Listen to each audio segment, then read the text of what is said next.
Chains are as indispensable today as they were thousands of years ago. Ancient historians refer to the use of metal chains for jewelry, shackles, and construction. Today, chains are used for those very same purposes and many more. Chains are a link with the past, one that we're unlikely to break.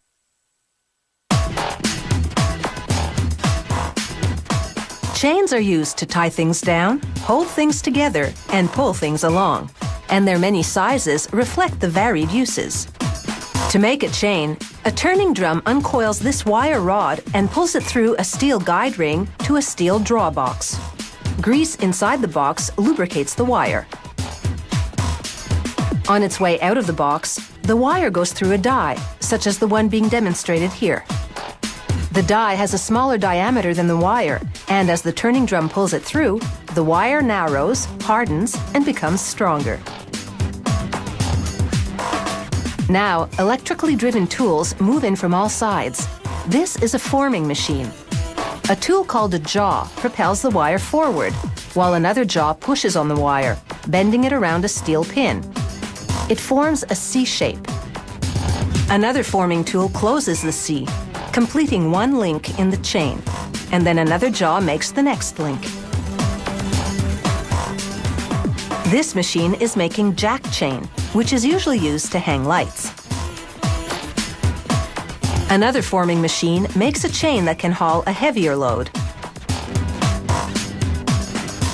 A grip pulls the wire onto rollers that straighten it out.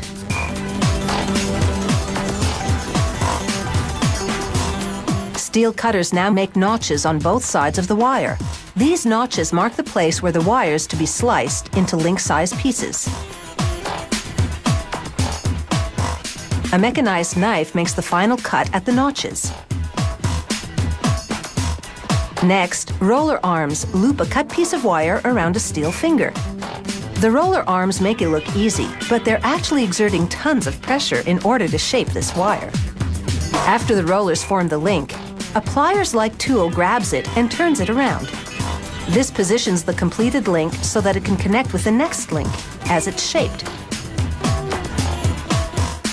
As each link is added, the chain drops into a pile below the machine. There are dozens of forming machines in most chain factories. Each machine makes 50 to 60 links per minute. That's approximately 76 meters of chain per machine per hour. To put that into perspective, one machine could make a chain as long as the CN Tower is high in just 7 hours.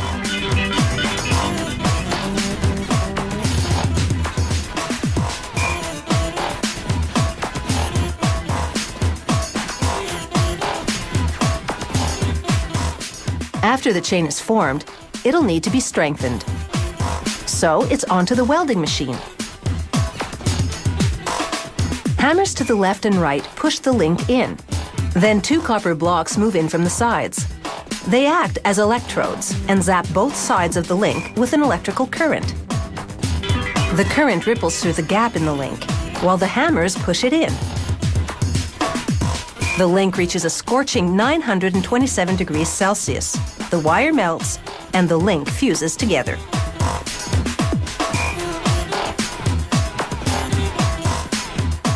Now a pulley system drops the freshly welded chain into a heat treating coil.